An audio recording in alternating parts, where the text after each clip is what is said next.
My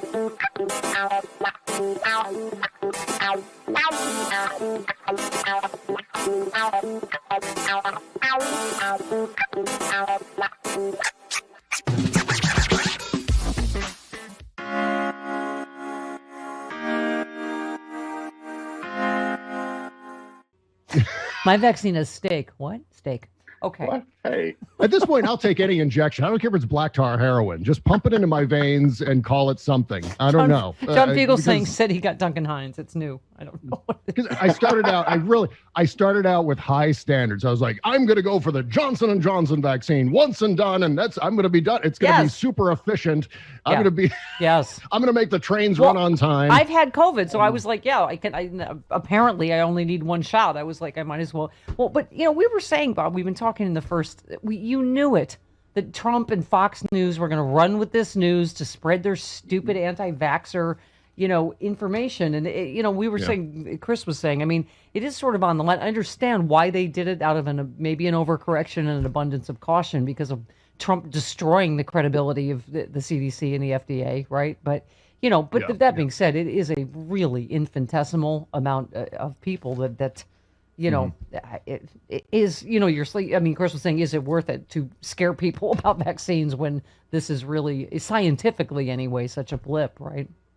Yeah. Well, far be it from Fox News Channel to support something that doesn't exist or to want to do something in reaction to something that's infinitesimally small. Like, voter ID, for example, their reaction to the Johnson & Johnson blood clot thing is the same as their reaction to voter ID. There were 2 cases of voter fraud out of 500 million or something like that. So we absolutely have to pass all kinds of laws to prevent voter fraud, right? Right. Because it's statistically non-existent. But, when it comes to vaccines, I guess there's some wisdom in, erring on the side of caution. And I think that's what the FDA and CDC are doing right now. Yeah, but that Cheetolini had to open his giant Cheeto hole. He took the opportunity to jump on the news. Released a statement from the office of the 45th president. Oh my God!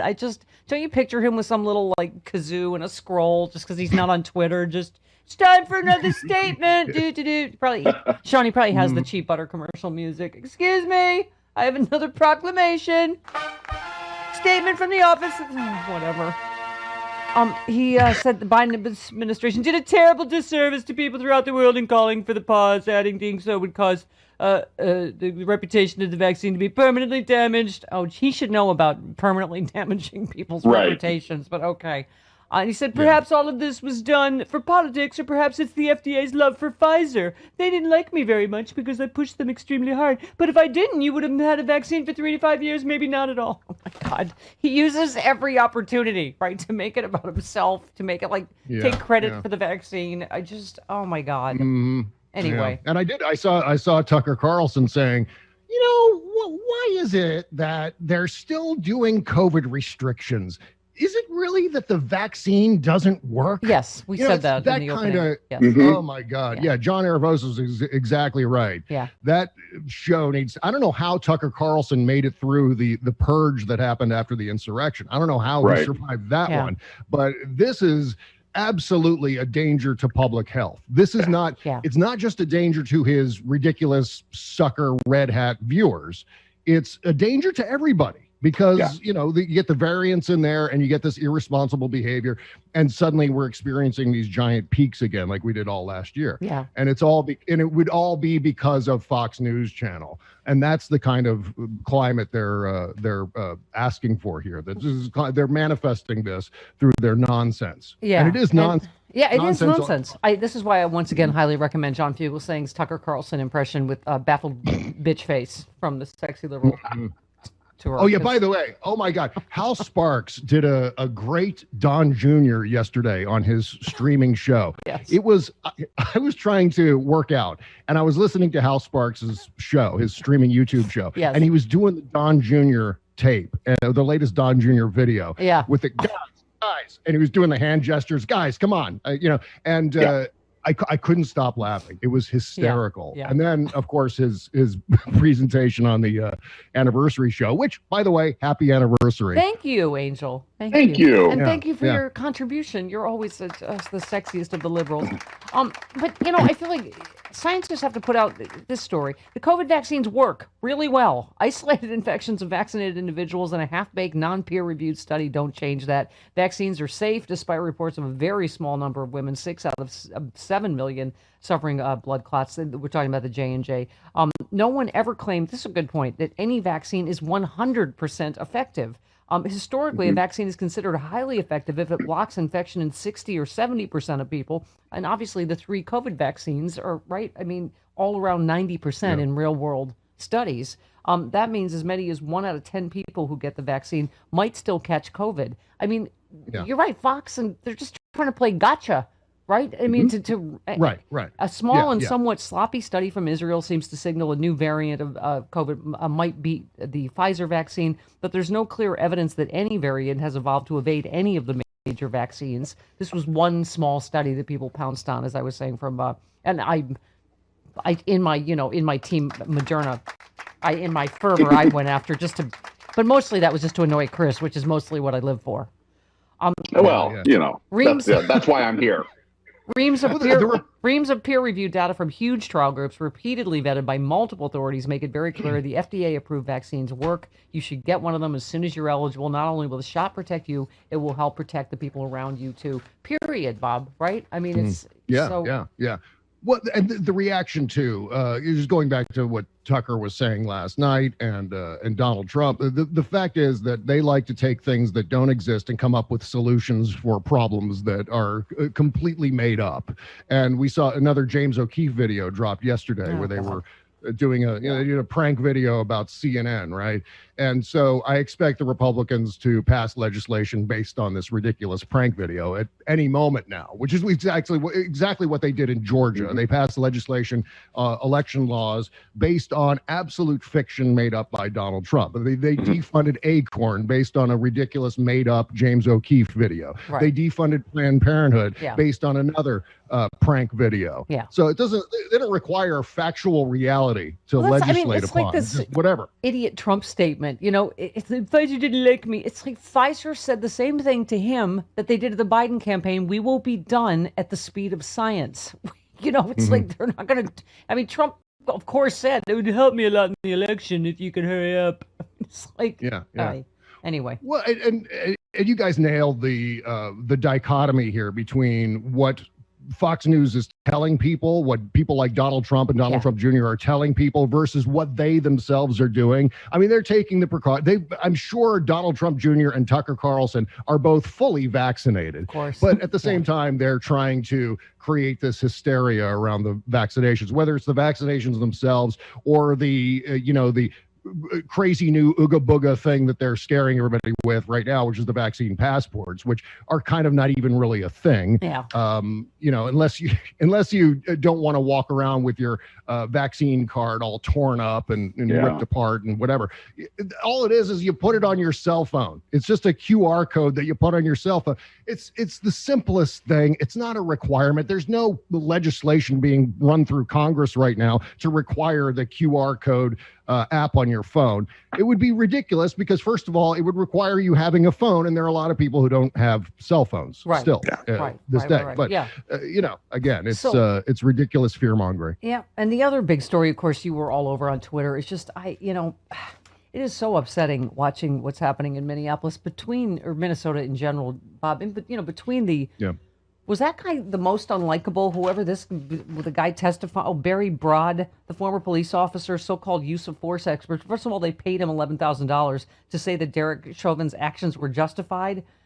He seemed to be having a tough time even saying the words top when asked what position Derek Chauvin was on top of, and the whole, was he compliant enough? And he's like, well, no, he would have been, just resting comfortably. And they're like, on the pavement, that's resting comfortably. Yeah. I mean, it's so absurd and insulting. But, anyway, on top of, you've made a lot of the points we made yesterday, Bob, about Dante Wright. You say, let's say Dante Wright drove away without harm. So what? It's not like they couldn't issue a warrant for his arrest. This was a traffic stop, not a capital crime. And you also said, my God, point of fact, cars still use inflatable tires that can be punctured, rendering them inoperable in situations like this. Maybe instead of attacking the suspect, you disable the car so it can't, move. Who's training these cops? And I still don't get how you...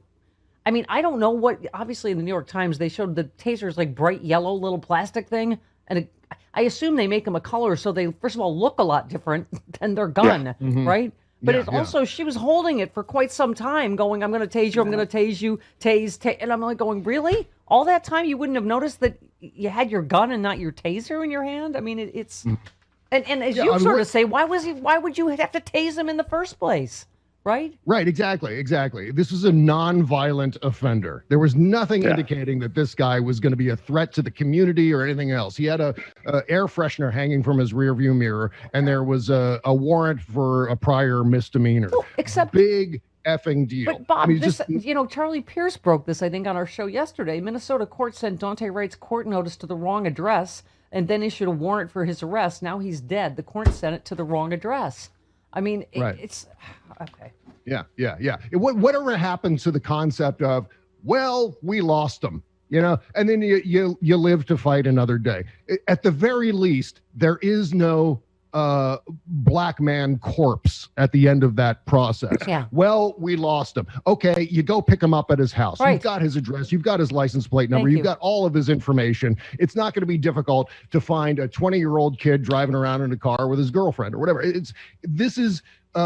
It goes beyond whether it was a taser or a firearm, or she made this mistake, or was this form of negligence. Yeah. It was all about the culture that requires excessive use of force, irrational use of force when it comes to a black person doing something in a car or whatever on the street corner. Automatically, the assumption is we have to go above and beyond to apprehend this person, and whatever happens goes. And then there's the subjective layer of, well, if our lives feel threatened, well, we can just stick our necks on his or our knees on his neck and choke them out, or we can taser them within an inch of their lives, or in fact accidentally shoot them or deliberately shoot them.